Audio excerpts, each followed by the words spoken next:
नमस्कार ओडावासी शुभ सकाळ आज हूँ 6 ଜାନୁଆରୀ सोमवार आज रही देश विदेश राज्यर 20टी गुरुत्वपूर्ण खबर जहां आपण माने केवल 10 मिनिट समय दे देखिपारे ता पूर्व आपण मान गोटे छोटिया अनुरोध प्रथम भिडियोटी को लाइक करी कमेंट रे आपण जिलार नाम मध्ये लिखिदेबे जेबे प्रत्येक दिन आपण जिलार खबर मध्ये पाई परिबे मुख्यमंत्री बड़ घोषणा ता सहित माधव सिंह योजना दियाला शुभ योजना राशन कार्ड भत्ता नगा एमिति अनेक 20टी गुरुत्वपूर्ण खबर अछि चलंतु खबर ऊपर नजर पकाइबा नंबर 1 छात्र छात्री खुशी खबर आरंभ है शहीद माधो सिंह हाथ खर्च योजना ड्रप आउट रोकने को लक्ष्य रखिंट सरकार तेबे माधो सिंह योजन एथर छात्र छात्री को 5,000 टंका जोगाई देबे कहुच्छी राज्य में ड्रप आउट समस्या रोकने नुआ योजना हाथ को नहीं राज्य सरकार आदिवासी मेलार यह योजन शुभारंभ तेबे प्रदर्शनी पड़िया नुआ योजना आरंभ करने सहित पिला 5,000 टंका लेखाएं प्रदान मुख्यमंत्री एथिरे 3.5 लाख रु अधिक छात्र छात्री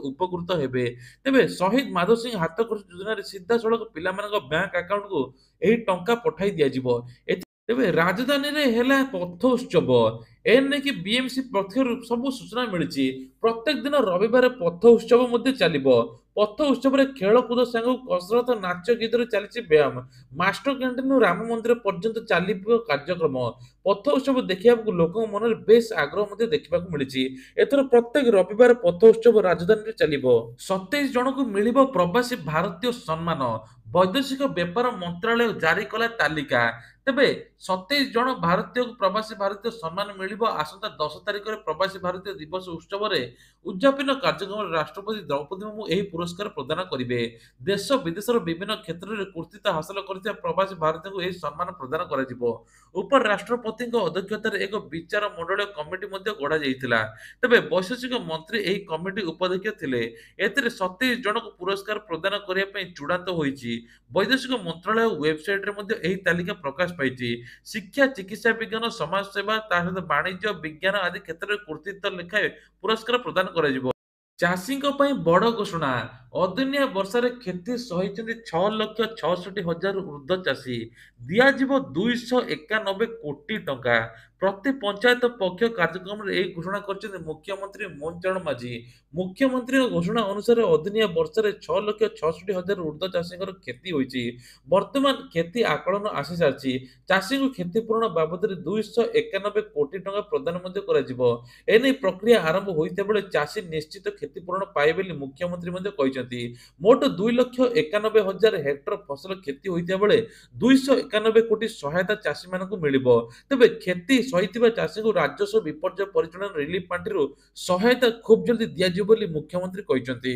एणिकी महाप्रसाद ना खजा बिक्री कले दृढ़ कार्यानुष्ठान श्रीमंदिर मुख्य प्रशासक सूचना तेबे एने कि अरविंद पाढ़ी सूचना देते से कहते बड़ दाण्ड किसी व्यवसायी महाप्रसाद नाम खजा बिक्री कर संपूर्ण भाव भूल एथिरो विरत रहा परामर्श देते श्रीमंदिर बाहर बिक्री कर खजा को व्यवसायी मैंने बाहर आसुवा पर्यटक को महाप्रसाद कही बिक्री कर आज न करने निर्देश दिए जदि यह व्यवसायी मैंने अमान्य करते से विरोध में कड़ा कार्यानुष्ठान ग्रहण कर श्रीमंदिर मुख्य प्रशासक अरविंद पाढ़ी सूचना देते महाप्रभु को महाप्रसाद एवं खजा संपूर्ण भाव भिन्न हेले खजा को महाप्रसाद कही बिक्री कर लोक विरत रहा वर्तमान परामर्श दी आज आरंभ है राज्य स्तरीय आदिवासी मेला 2025 यही उत्सव में 9 जन को आदिवासी प्रतिभा सम्मान एवं 10 जन जनजाति कृषक को मुख्यमंत्री सम्मान करेंगे तेबे आदिवासी भाषा संस्कृति एकाडेमी पक्षर प्रकाशित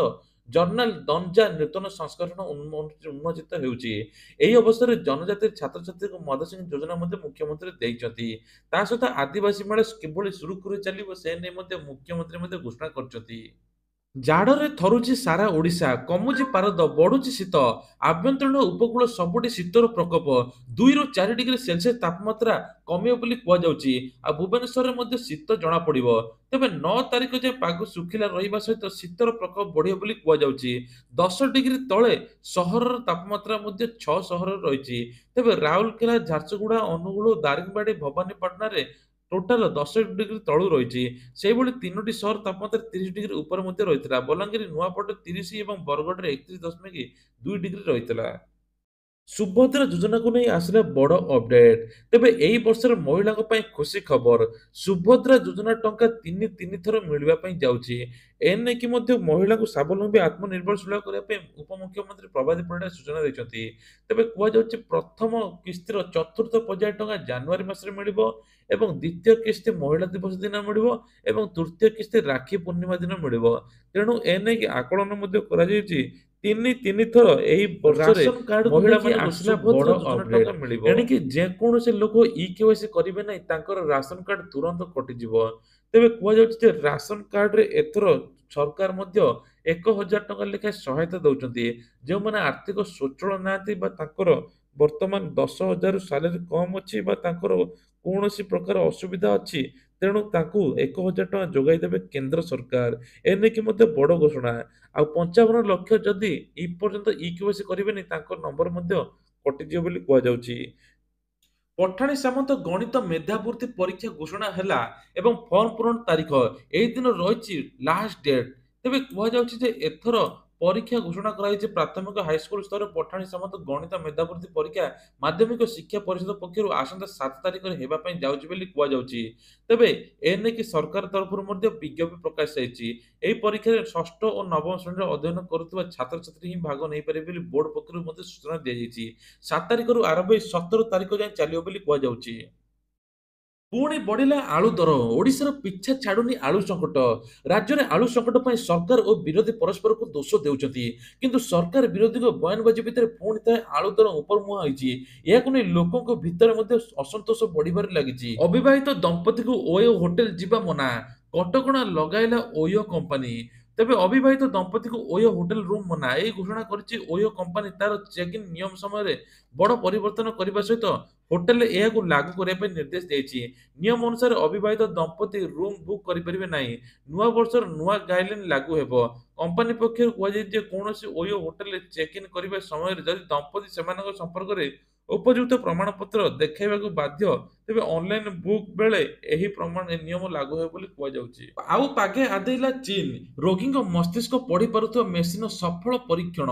ତେବେ ଚୀନକୁ ବଡ଼ ସଫଳତା ମିଳିଛି। ଏବେ ଆଉ ଗୋଟେ ମେସିନ୍ ଆସିବା ପାଇଁ ଯାଉଛି। ତେବେ ଏହି ମେସିନ୍ ନିର୍ମାଣ କରିଛି ରୋଗୀଙ୍କ ମସ୍ତକରେ ଲଗାଯାଇଥିବା ଯେତିକି ସବୁ ରୋଗ ସେ ନେଇ ସୂଚନା ମଧ୍ୟ ମିଳିବ। ତା ସହିତ ମୁଖ୍ୟମନ୍ତ୍ରୀଙ୍କର ବଡ଼ ଭେଟି। ଚାଷୀମାନଙ୍କୁ ବନ୍ଧକମୁକ୍ତ ଋଣ ଦିଆଯିବ। ଏନେଇକି କେନ୍ଦ୍ର ସରକାର ଘୋଷଣା କରିବା ପରେ ଏଥର ଓଡ଼ିଶାର ଚାଷୀମାନଙ୍କୁ ମଧ୍ୟ ବନ୍ଧକମୁକ୍ତ ଦିଆଯିବ। ଯାହାଫଳରେ ବନ୍ଧକମୁକ୍ତ ଜରିଆରେ 2 ଲକ୍ଷ ପର୍ଯ୍ୟନ୍ତ ଋଣ ନେଇପାରିବେ 4% ସୁଧ ହାରରେ। ତା ସହିତ ମଧ୍ୟ ଆଉ ଗୋଟେ ବଡ଼ ଘୋଷଣା। ଫେବୃଆରୀ ମାସରେ ଏଥର 19ତମ ପିଏମ୍ କିଷାନ ଟଙ୍କା ଆସିବ। ଏନେଇକି ମଧ୍ୟ ଘୋଷଣା କରିଛନ୍ତି କେନ୍ଦ୍ର ସରକାର। ଆଉ ମୁଖ୍ୟମନ୍ତ୍ରୀ ଏଥର ମିଶନ ଶକ୍ତି ମାଙ୍କ ପାଇଁ ଗୋଟି ଖୁସି ଖବର ଆଣିଛନ୍ତି। ତେବେ ମା ମାନେ ସିଲେଇ ତାଲିମ ଶିଖି 500କୁ 15,000 ଟଙ୍କା ପାଇପାରିବେ ତା ସହିତ 2 ଲକ୍ଷ ପର୍ଯ୍ୟନ୍ତ ଋଣ ନେଇ ନିଜେ ଗୋଟେ ଭଲ ଉଦ୍ୟୋଗପତି ହୋଇପାରିବେ ବୋଲି ଘୋଷଣା ମଧ୍ୟ କରାଯାଇଛି। ତେବେ ଆଜି ହେଉଛି 6 ଜାନୁଆରୀ। ମୁଖ୍ୟମନ୍ତ୍ରୀ ଅଭିଯୋଗ ପ୍ରକୋଷ୍ଠ ବନ୍ଦ ରହିବ। ମୁଖ୍ୟମନ୍ତ୍ରୀଙ୍କର କିଛି ସରକାରୀ କାର୍ଯ୍ୟ ହେତୁ ଆଜି ଅଭିଯୋଗ ପ୍ରକୋଷ୍ଠ ବନ୍ଦ ରହିବ ବୋଲି ଜିଲ୍ଲା ପ୍ରଶାସନ ବା ମୁଖ୍ୟମନ୍ତ୍ରୀ କହିଛନ୍ତି। ଭୁବନେଶ୍ୱର ୟୁନିଟ୍ 5 ସ୍ଥିତ ଯୋଉ ମୁଖ୍ୟମନ୍ତ୍ରୀ ଆଲୋଚନା ହୁଏ ବା ମୁଖ୍ୟମନ୍ତ୍ରୀ ଅଭିଯୋଗ ପ୍ରକୋଷ୍ଠ ହୁଏ ସେଇଟା ଯୋଉମାନେ ପଞ୍ଜୀକରଣ କରିଛନ୍ତି ତାଙ୍କୁ ଆଗାମୀ ସୋମବାର ଦିନ ଆସି ନିଜର ସମସ୍ୟା ମଧ୍ୟ ଜଣାଇ ପାରିବେ। ଯାହାଫଳରେ ମୁଖ୍ୟମନ୍ତ୍ରୀ ସେ ସମସ୍ୟାର ସମାଧାନ ମଧ୍ୟ କରିବେ। ତା ସହିତ ମଧ୍ୟ ଆଉ ଗୋଟେ ବଡ଼ ଖବର ଏଥର ଭତ୍ତା ଟଙ୍କାକୁ ନେଇ ସରକାର ମୁହଁ ଖୋଲିଛନ୍ତି। ଭତ୍ତା ଟଙ୍କା ଖୁବ୍ ଜଲ୍ଦି ମିଳିବା ପାଇଁ ଯାଉଛି। 1200 ପରିବର୍ତ୍ତେ ବଢାଇ ତାକୁ 3,500 କରିଛନ୍ତି। ଯାହାଫଳରେ ପ୍ରତ୍ୟେକ ଦିନ ଆପଣମାନେ ଭତ୍ତା ଟଙ୍କା ବିଷୟରେ ଶୁଣୁଥିବେ। ଆଉ ଭତ୍ତା ଟଙ୍କା ଏଥର ସେଇମାନଙ୍କୁ ମିଳିବ ଯେଉଁମାନଙ୍କର ଯୋଗ୍ୟ ପ୍ରାର୍ଥୀ ଥିବେ। ତେବେ ଅଯୋଗ୍ୟ ପ୍ରାର୍ଥୀ 894 ଜଣ ଧରା ପଡ଼ିଛନ୍ତି ଯାଜପୁରରେ ଜାଲ୍ ସାର୍ଟିଫିକେଟ୍ ଦେଖାଇ ପୂର୍ବ ସରକାରରେ 90 ଲକ୍ଷ ଟଙ୍କା ଋଣ ହାତେଇଥିଲେ। ତେଣୁ ଏନେଇ ସରକାର କହିଛନ୍ତି ଯେ ଏଥର 80 ବର୍ଷର ଉର୍ଦ୍ଧ୍ୱ ଲୋକଙ୍କୁ 3,500 ଟଙ୍କା ଯୋଗାଇ ଦେବେ। ରାଜ୍ୟବାସୀଙ୍କ ପାଇଁ ଆଭା କାର୍ଡ। ଏଥର ଏହି ଆଭା କାର୍ଡ ମାଧ୍ୟମରେ ସମସ୍ତ ପ୍ରକାର ରୋଗ ଡିଟେଲ୍ସ ଜାଣିହେବ। ଯାହାଫଳରେ କ୍ୟୁଆର କୋଡ୍ ଦ୍ୱାରା ଜାଣିହେବ। ତେବେ ଏହି ଆଭା କାର୍ଡ କେବଳ ଆପଣମାନେ ମେଡିକାଲ ବା ଜନସେବା କେନ୍ଦ୍ରରେ ମଧ୍ୟ ଆବେଦନ କରିପାରିବେ। ଯଦି ଆପଣଙ୍କୁ ଏଇ ଟାଇପର ମେସେଜ ଆସୁଛି ଆଜିଠୁ ଇଗ୍ନୋର କରନ୍ତୁ ବା ମେସେଜକୁ ଡିଲିଟ କରନ୍ତୁ। କାରଣ ଏଇ ଟାଇପର ମିଛରେ ଫେକ୍ ମେସେଜ ସେ ଲୋକଙ୍କର ଲକ୍ଷ ଟଙ୍କା ମଧ୍ୟ ବୁଡି ଯାଉଛି। ନୂଆ ବର୍ଷରେ ଏଇ ଟାଇପର ମେସେଜ ଆସୁଛି ଆପଣଙ୍କୁ ରିଚାର୍ଜ ମଧ୍ୟ ମାଗଣା ମିଳିବ। ତେଣୁ ଆପଣମାନେ କ୍ଲିକ୍ ନ କରିକି ତୁରନ୍ତ 1930 କଲ୍ କରି ଏ ବିଷୟରେ ଜଣାନ୍ତୁ। ଦିଲ୍ଲୀରୁ ମେରଠ ମାତ୍ର 40 ମିନିଟ୍। ନମୋ ଭାରତ କରିଡରରେ ଶୁଭାରମ୍ଭ କରିବେ ପ୍ରଧାନମନ୍ତ୍ରୀ ନରେନ୍ଦ୍ର ମୋଦି। ମାତ୍ର 40 ମିନିଟରେ ଦିଲ୍ଲୀରୁ ମେରଠ ପହଞ୍ଚିବ। ନମୋ ଭାରତ କରିଡର ଅତିରିକ୍ତ 13 କିଲୋମିଟର ଫେଜର ମୋଦି ଶୁଭାରମ୍ଭ କରିବେ। ଏହି ସାହିବାଦାବାଦ ନ୍ୟୁ ଅଶୋକ ନଗରରେ ମଧ୍ୟ ରହିଛି। ତେବେ ଏହା ସହିତ ନମୋ ଭାରତ ଟ୍ରେନ୍ ପ୍ରଥମ ଥର ପାଇଁ ଦିଲ୍ଲୀରେ ପ୍ରବେଶ କରିବ। ମଦର ଦାମ ବଢାଇଲେ ସରକାର, ଏନେଇକି ରାଜ୍ୟ ସରକାର ମଧ୍ୟ ବଡ ଘୋଷଣା କରିଛନ୍ତି। ବିୟର 10 ଟଙ୍କା, ତା ସହିତ ଆସ୍କା ଫୁଟି 40 ରୁ 70 ଟଙ୍କା ବଢାଯାଇଛି, ଯାହାଫଳରେ ସରକାର ଏନେଇ ମଧ୍ୟ ଘୋଷଣା କରିଛନ୍ତି। ତେବେ ପ୍ରାଇସ୍ ଫିକ୍ସେସନ ହୁଏ, ତା ସହିତ ସରକାର ଏବେ ମଦ ବଢାଇବା ପାଇଁ ନିଷ୍ପତ୍ତି ନେଲେ। ଶେଷରେ ମଦ 10 ଟଙ୍କା ଉପରେ ବଢିଛି। ତା ସହିତ ମଧ୍ୟ ଆଉ ଗୋଟେ ବଡ ଘୋଷଣା, ଆଉ ହେବନି ଦୁର୍ଘଟଣା, ବସରେ ଲାଗିବ ସ୍ମାର୍ଟ ଡିଭାଇସ। ଯଦି ଡ୍ରାଇଭର ଶୋଇପଡ଼ିବେ ବା ଅନ୍ୟ ମନସ୍କ ହେବେ, ତୁରନ୍ତ ବାଜିବ ଆଲାର୍ମ ଆଉ ତୁରନ୍ତ ବନ୍ଦ ହୋଇଯିବ। ଏନେଇକି ସରକାର ବଡ଼ ଘୋଷଣା କରିଛନ୍ତି, ସବୁ ବସରେ ଲାଗିବ ସ୍ମାର୍ଟ ଡିଭାଇସ। ନୂଆ ବର୍ଷରେ କେନ୍ଦ୍ର ସରକାରଙ୍କର ମଧ୍ୟ ବଡ଼ ଘୋଷଣା, ଏଥର କମର୍ସିଆଲ ଗ୍ୟାସ୍ ଦର 14 ଟଙ୍କା 50 ପଇସା କମିଛି, ଯାହା ସାଧାରଣ ବର୍ଗଙ୍କ ପାଇଁ ଖୁସି ଖବର। ତା ସହିତ ମଧ୍ୟ ଆଉ ଗୋଟେ ଘୋଷଣା ହୋଇଛି, ମୁଖ୍ୟମନ୍ତ୍ରୀ ପିଏମ୍ ଇଜିପି ଯୋଜନା 10 ଲକ୍ଷ ପରିବର୍ତ୍ତେ 20 ଲକ୍ଷ ପର୍ଯ୍ୟନ୍ତ ଋଣ ନେଇପାରିବେ ଜଣେ ଉଦ୍ୟୋଗପତି। ତା ସହିତ ମଧ୍ୟ ଆଉ ଗୋଟେ ବଡ଼ ଘୋଷଣା, ପିଏଫ୍ ଇପିଏଫ୍ ଟଙ୍କା ମଧ୍ୟ ଏଟିଏମ୍ ରୁ ଉଠାଇ ପାରିବ। ଆଗକୁ ମଧ୍ୟ 7 ପେ ପରେ ଏବେ ଆଉ ଗୋଟେ ପେ ଯୋଜନା ଆସୁଛି, ଯାହାଫଳରେ ଦରମା ମଧ୍ୟ ତ୍ରିପଲ ବଢିଯିବ। ତା ସହିତ ମଧ୍ୟ ଆଉ ଗୋଟେ ଖୁସି ଖବର, ଏସଏଚଜି ମହିଳାକୁ ଋଣ ଛାଡ଼। ପୂର୍ବ ସରକାର ଯେତିକି ଋଣ ନେଇଥିଲେ, ଋଣର ସୁଧ ଛାଡ଼ ବୋଲି ମୁଖ୍ୟମନ୍ତ୍ରୀ ମଞ୍ଜୁଳ ମାଝୀ ଘୋଷଣା କରିଛନ୍ତି। ଏବଂ ଛାତ୍ରଛାତ୍ରୀ ଆଜି ଦେବେ 5,000 ଟଙ୍କା ମାଧୁସିଂ ଯୋଜନାରେ। ତେବେ ତା ସହିତ ମଧ୍ୟ ଆଉ ଗୋଟେ ବଡ ଖବର, ଇ ଶ୍ରମ କାର୍ଡ ଅଛି ତାଙ୍କ ପାଇଁ ଖୁସି ଖବର। ଇ ଶ୍ରମ କାର୍ଡ ଥିଲେ ଆପଣ ମାନେ ସରକାର ସହାୟତା ପାଇପାରିବେ, ତା ସହିତ ରାସନ କାର୍ଡ ଯୋଗାଇ ଦେବେ ସରକାର। ଏନେକି ସରକାର ତରଫରୁ ମଧ୍ୟ ବଡ ଘୋଷଣା, ଯେଉଁମାନଙ୍କର ଅଛି ଇ ଶ୍ରମ କାର୍ଡ, ତାଙ୍କର ରାସନ କାର୍ଡ ନାହିଁ, ତାଙ୍କୁ ତୁରନ୍ତ ରାସନ କାର୍ଡ ସରକାର ମଧ୍ୟ ଯୋଗାଇ ଦେବେ। ଆଉ ସେମାନଙ୍କୁ ମଧ୍ୟ ରାସନ କାର୍ଡରେ ଏଥର ବିଭିନ୍ନ ପ୍ରକାର ସହାୟତା ମଧ୍ୟ ମିଳିପାରିବ। ଆୟୁଷ୍ମାନ କାର୍ଡରେ 3 କୋଟି ଲୋକ ଉପକୃତ ହେବେ। ଆୟୁଷ୍ମାନ କାର୍ଡ ଏଥର ଓଡିଶାରେ ଆସୁଛି। ତା ସହିତ ଏବେ ଆୟୁଷ୍ମାନ କାର୍ଡରେ ମହିଳାଙ୍କ ପାଇଁ 10 ଲକ୍ଷ, ପୁରୁଷଙ୍କ ପାଇଁ 5 ଲକ୍ଷ ସ୍ୱାସ୍ଥ୍ୟ ବୀମା ଅଛି। ଫେବୃଆରୀ ମାସରେ ଆୟୁଷ୍ମାନ କାର୍ଡ ଯୋଗାଇ ଦେବେ ସରକାର। ତେବେ ମୋଦିଙ୍କର ମଧ୍ୟ ବଡ ଘୋଷଣା ଓଡିଶା ପାଇଁ କି, ଏବେ ମୋଦି ଲାଗି ପଡିଛନ୍ତି କି ପ୍ରବାସୀ ଭାରତୀୟ ଦିବସଠୁ ଆରମ୍ଭ କରି ବିଭିନ୍ନ ପ୍ରକାର ସହାୟତା ମୋଦି କରିବେ। ତେବେ ଓଡିଶାର ସର୍ବେ ସଭା କହିବାକୁ ଗଲେ ମୋଦି, ଆଉ ମୋଦି ସରକାର ଓଡିଶାକୁ ଉନ୍ନତି ଦିଗରେ କିଭଳି, ଆଉ ଲୋକମାନେ ବାହାରକୁ ଦାଦନ ଖଟିବା ପାଇଁ ଯିବେନି, ବିଭିନ୍ନ ପ୍ରକାର ପ୍ରକଳ୍ପ ହେବ। ଏବଂ 28 ତାରିଖରେ ପ୍ରବାସୀ ଭାରତୀୟ ଦିବସ ହେବ। କେଉଁଠି ଇନଭେଷ୍ଟମେଣ୍ଟ କଲେ, କେଉଁଠି ବିଜନେସ୍ କଲେ, ଯାହାଫଳରେ ସମସ୍ତେ 2 ପଇସା ରୋଜଗାର ପାଇପାରିବେ, ବାହାରକୁ ମଧ୍ୟ ଯିବେନି।